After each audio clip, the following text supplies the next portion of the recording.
আমরা আল্লাহ রসুলের নির্দেশ অমান্য করলাম? আসলেই নির্দেশ অমান্য করেছি? হ্যাঁ, আমরা নির্দেশ অমান্য করেছি। তাহলে তো এটা ভয়ঙ্কর ব্যাপার আবু হুযাইফা। এসব কি আবু হুযাইফা? এসব কি করে এসেছো আব্দুল্লাহ? এটা কুরাইশদের কাফেলা, নাখলার অভিযানে আটক করেছি। তোমরা কি এসবের নির্দেশ পেয়েছিলে? আমরা তাদের সাথে যুদ্ধ করব যতক্ষণ না তারা তোমার ভাতিজাকে আমাদের হাতে তুলে দেবে। তারা কি ভুলে গেছে যে তাদেরও এই মক্কাই থাকতে হবে? আব্দুল্লাহর তোর সঙ্গীরা কোথায় এখন?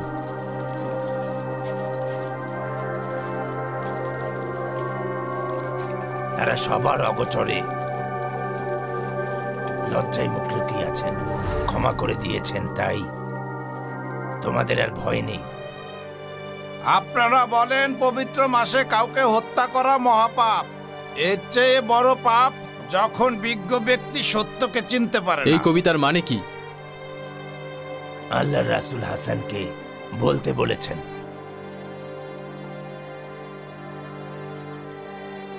মক্কার মুশরিক কবিরা আপনার সম্পর্কে খারাপ কথা বলছে, যদিও আপনি বিশ্বের শ্রেষ্ঠ মানব। এমনকি মুসলমানদের সম্মান ক্ষুণ্ণ করার চেষ্টা করছে। আমি আমার কবিতার মাধ্যমে তাদের আক্রমণ করব, কারণ সেই কবিদের মুখ আমি বন্ধ করতে চাই। রাসূলুল্লাহ, আল্লাহ রাসূল সাল্লাল্লাহু আলাইহি ওয়াসাল্লাম বলেছেন, আপনি তাদের কিভাবে আক্রমণ করবেন? ময়দা থেকে যেমনি চুল পৃথক করা যায়, তেমনি আপনি তাদের থেকে অনন্য সেটা প্রমাণ করে দেব। আপনার কবিতায় পরিষ্কার বাণী রাখবেন, সত্য ছাড়া কিছুই বলবেন না। আপনারা বলেন পবিত্র মাসে কাউকে হত্যা করা মহাপাপ, কিন্তু এর চেয়ে বড় পাপ যখন বিজ্ঞ ব্যক্তি সত্যকে দেখে না। আল্লাহর রাসূলকে ধর্মপ্রচার করতে বাধা দেওয়ার পরিকল্পনা করেছিলেন আপনারা। মনে রাখবেন, আল্লাহ তাআলা সব জানেন। সত্য বলেছেন হাসান, সত্য বলেছেন। পবিত্র ঘরের লোকদের ভূমি থেকে তাড়িয়ে দিয়েছেন, যেন কেউ পবিত্র ঘরে গিয়ে আল্লাহর উপাসনা করতে না পারে।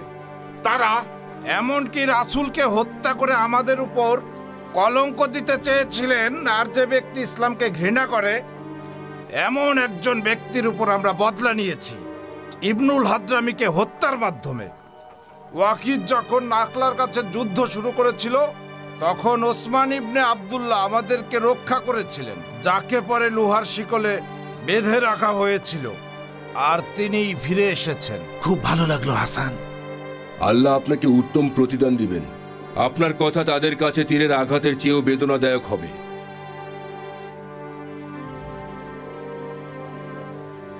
আপনারা বলেন পবিত্র মাসে কাউকে হত্যা করা মহাপাপ। শুনুন সকল মুসলিমগণ, মদিনায় আল্লাহ রাসূলের হিজরতের এই দ্বিতীয় বছর থেকে সবার জন্য সিয়াম পালন করা বাধ্যতামূলক করা হয়েছে।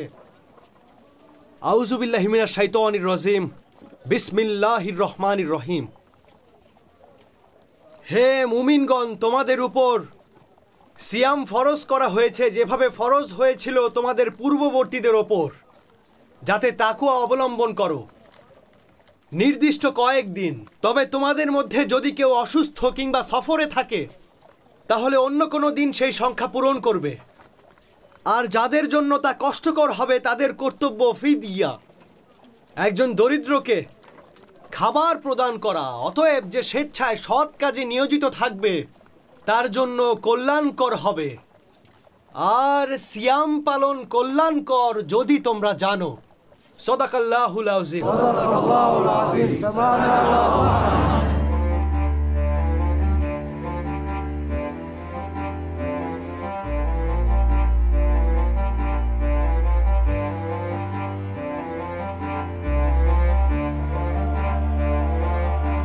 শুনুন সবাই, আমি আবু সুফিয়ান ইবনে হারব।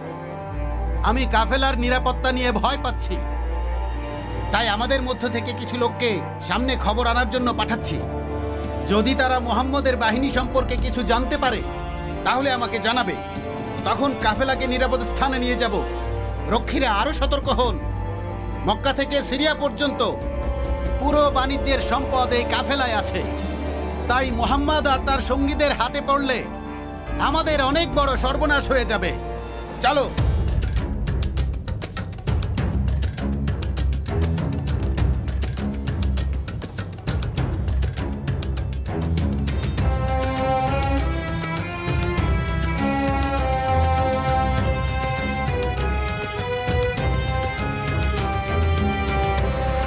শুনুন মুসলিমগণ, শুনুন মুহাজিরিন আর আনসারগণ, আল্লাহর রাসূল সাল্লাল্লাহু আলাইহি ওয়াসাল্লাম বলেছেন, কুরাইশের কাফেলা সিরিয়া থেকে তাদের সকল সম্পদ নিয়ে ফিরে আসছে, তাই সেখানে অভিযান করুন। হয়তো আপনাদের সম্পদ লুটের ক্ষতি পোষাতে পারবেন। বলুন আপনারা সবাই একমত কিনা? আপনি যুবক, বৃদ্ধ, ধনী বা দরিদ্র যাই হন, কুরাইশদের কাফেলা ছাড়বেন না। আমরা আল্লাহ রাসূলের নির্দেশ পালন করব। আমি একটা স্বপ্ন দেখেছি, খুব ভয়ঙ্কর স্বপ্ন আব্বাস। স্বপ্ন? কি স্বপ্ন আতিকা? ভাই আমার দেখা স্বপ্নটা তুমি গোপন রেখো। আমি আশঙ্কা করছি যা দেখেছি তাতে হয়তো আপনার লোকদের সাথে কিছু ঘটতে পারে, আর সেটা হয়তো বা খারাপ কিছু। তুমি কি দেখেছো বলো তো বোন? একজন লোককে উঠে চড়ে মরুভূমি দিয়ে যেতে দেখেছি। দেখলাম সে চিৎকার করে বলল, ও গুদুরের মানুষ শুনুন, 3 রাতের মধ্যে তোমাদের মৃত্যু হবে। দেখলাম তার চারপাশে লোকজন জড়ো হচ্ছিল। তারপর লোকটা কাবায় প্রবেশ করলো, আর অন্যান্য লোকেরাও তাকে অনুসরণ করলো। তারপর সে কাবার উপরে উঠে আবার চিৎকার করে বলতে শুরু করলো, ও গুদুরের মানুষ, 3 রাতের মাঝে মৃত্যু হবে। তারপর তার উটটা তাকে নিয়ে আবু কুবাইসের পাহাড়ে গেল। সেখানে গিয়েও লোকটা একই কথা বলে চিৎকার করলো, আর পাহাড়ের উপর থেকে নিচের দিকে ছুঁড়ে মারল। আর তারপর পাথরটা গড়িয়ে পাহাড়ের পাদদেশে পৌঁছল, আর নিচে পড়া মাত্রই পাথরগুলো টুকরো টুকরো হয়ে ছড়িয়ে গিয়েছিল। আর পাহাড় থেকে গড়িয়ে পড়া পাথরের এক একটা টুকরো মক্কাবাসীর প্রত্যেক ঘরে ঘরে ঢুকে গেল। সত্যি খুবই অদ্ভুত স্বপ্ন। এটা গোপন রেখো, আর এ বিষয়ে তুমি কখনো কারো সাথে আলোচনা করো না।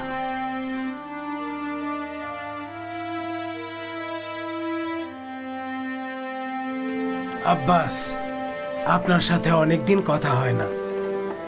আপনার সাথে গল্প করতে ভালো লাগে। আমারও ভালো লাগে আব্দে শামস। এত চিন্তিত দেখাচ্ছে কেন? একটা স্বপ্ন নিয়ে চিন্তিত। কি স্বপ্ন নিয়ে? না না না না, আমার কাছে গোপন করবেন না, কারণ আমি স্বপ্নের ব্যাখ্যা দিতে পারি আব্বাস। আপনি এখন আমাকে কথা দিন উতবা, কথাটা গোপন রাখবেন। ঠিক আছে। আমার বোন আতিকা একটা স্বপ্ন দেখেছে, খুব চিন্তিত আছে, আর সেটা শুনে আমিও দুশ্চিন্তা করছি। সেটা কি নিয়ে আব্বাস? আমার বোন আতিকা আমাকে বলেছে যে সে স্বপ্নে দেখেছে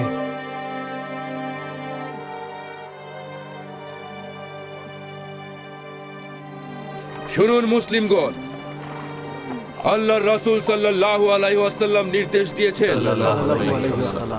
3 জন করে পালাক্রমে উটের পিঠে চড়তে, কারণ এতে করে কারোরই পুরোটা পথ পায়ে হেঁটে অতিক্রম করতে হবে না। এভাবেই বদর প্রান্তরে পৌঁছাবো। আল্লাহু আকবার, আল্লাহু আকবার, আল্লাহু আকবার, আল্লাহু আকবার। যুদ্ধের অনুমতি দেওয়া হলো তাদেরকে যাদের উপর জুলুম করা হয়েছে, কারণ তারা অত্যাচারিত, আর আল্লাহ নিশ্চয়ই অত্যাচারিতদেরকে সবসময় সাহায্য করতে সক্ষম। তাদেরকে তাদের বাড়িঘর হতে অন্যায়ভাবে বহিষ্কৃত করা হয়েছে শুধু এ কারণে যে তারা বলে আমাদের প্রতিপালক আল্লাহ। আল্লাহ যদি মানব জাতির এক দলকে অন্য দল দ্বারা প্রতিহত না করতেন, তাহলে বিধ্বস্ত হয়ে যেত খ্রিস্টান উপাসনালয় স্থান, গির্জা, ইহুদিদের উপাসনালয় এবং মসজিদ সমূহ, যাতে অধিক স্মরণ করা হয় আল্লাহর নাম। আর আল্লাহ নিশ্চয়ই তাকে সাহায্য করেন যে নিজেকে সাহায্য করেন। আল্লাহ নিশ্চয় সর্বশক্তিমান, চরম পরাক্রমশালী।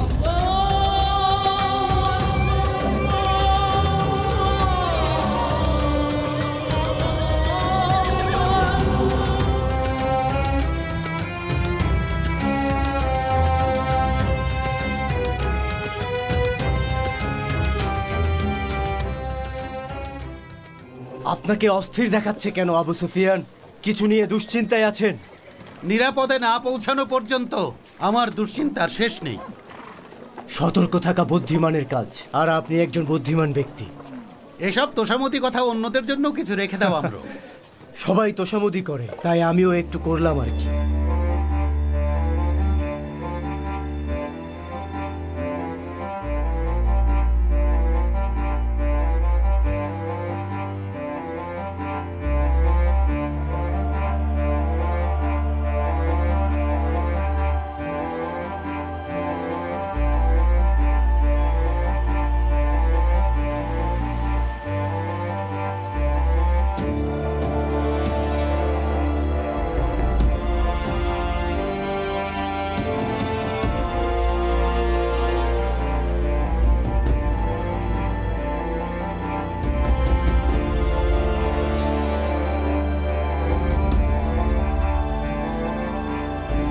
এই যে আব্বাস, কি হয়েছে আবুল হাকাম? কবে থেকে তোমাদের নারীরা নবীর মতো আচরণ করছে? কি বলছো? আমি সেই স্বপ্নের কথা বলছি যা আতিকা দেখেছে। কি দেখেছে? হে আব্দুল মুত্তালিবের বংশধর, তোমাদের মধ্যে কি নবী হওয়ার মতো কোনো পুরুষ জন্ম নেয়নি? তাহলে এখন নারীদেরকে দিয়ে সেই কাজ করাচ্ছ কেন? ওই আতিকা স্বপ্ন দেখে বলেছে যে মৃত্যু নাকি আমাদের কাছে 3 দিনের মধ্যেই আসবে, তাই আমরা 3 রাত পার হওয়ার জন্য অপেক্ষা করছি। সে যা বলছে তা যদি সত্য হয় তাহলে সবকিছু শান্তিপূর্ণভাবেই মিটে যাবে, কিন্তু তার কথা যদি মিথ্যা হয় তাহলে আমরা তার বিরুদ্ধে ফরমান লিখব, আর সেখানে স্পষ্ট লেখা থাকবে যে তোমার বাড়ি থেকে গুজব ছড়ানো হয়। আবুল হাকাম, আমি এমন কোনো কথা শুনিনি, আর আতিকাও এমন কোনো স্বপ্ন দেখেনি। আতিকা ছাড়া আর কেউ তো স্বপ্ন দেখতে পারে না।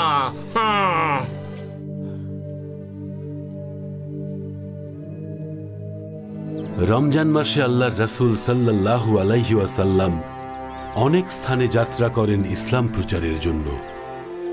তিনি মদিনা থেকে বেরিয়ে যাত্রা শুরু করেন মক্কায়, তারপর মক্কা থেকে আকিক থেকে তিনি রওনা হন হুলাইফায়, আর তারপর উলাতিল জাইশের দিকে তিনি তার যাত্রা শুরু করে দেন এবং রুহকান পৌঁছান।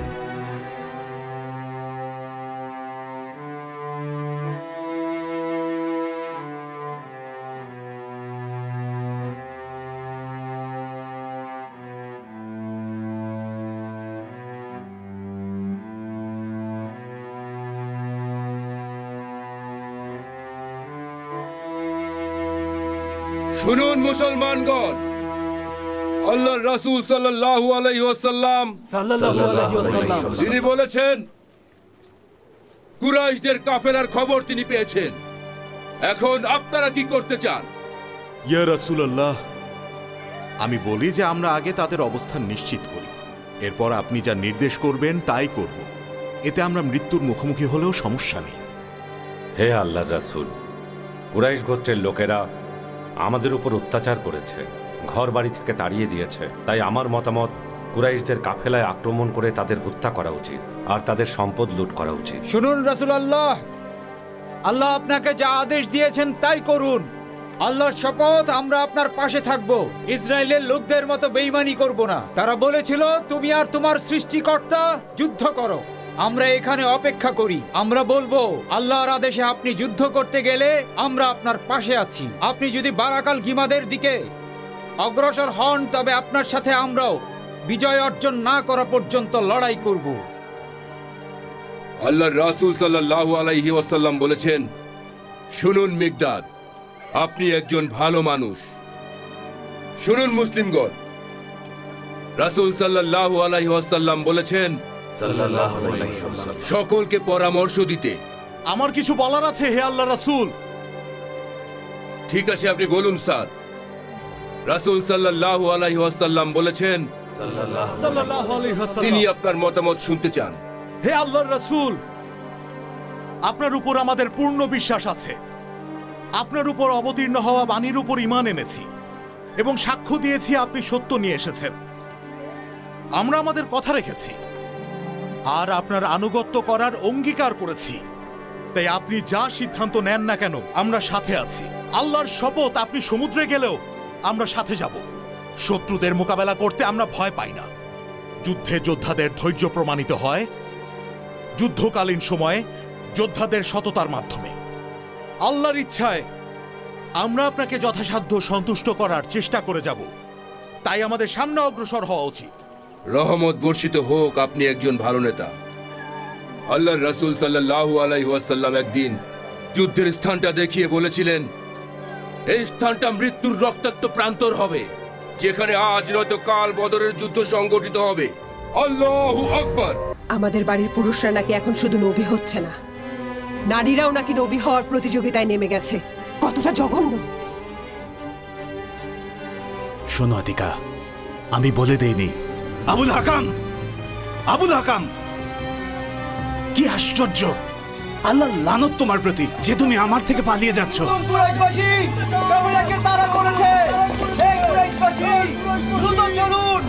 আপনাদের সর্বনাশ হবে। আরবদের কাছে বংশের কোনো মর্যাদাই থাকবে না যদি মুহাম্মদ আর তার সাহাবীরা কুরাইশদের কাফেলাকে আক্রমণ করে ফেলে। আর আরবের সবাই আমাদের অগ্রযাত্রার কথা শুনতে পারবে। এভাবে আমরা তাদের এমন ভয় দেখাবো যে আমাদের ভয়ে তারা থরথর করে কাঁপতে থাকবে। যাহারা গোত্র মক্কায় ফিরে এসেছে তাদের কেউই সেনাবাহিনীর কাছে থাকেনি। ওরা সেনাবাহিনীর কাছে থাকেনি? দুটো দল মুহাম্মাদের বিরুদ্ধে যুদ্ধে যোগ দেবে না। তারা হচ্ছে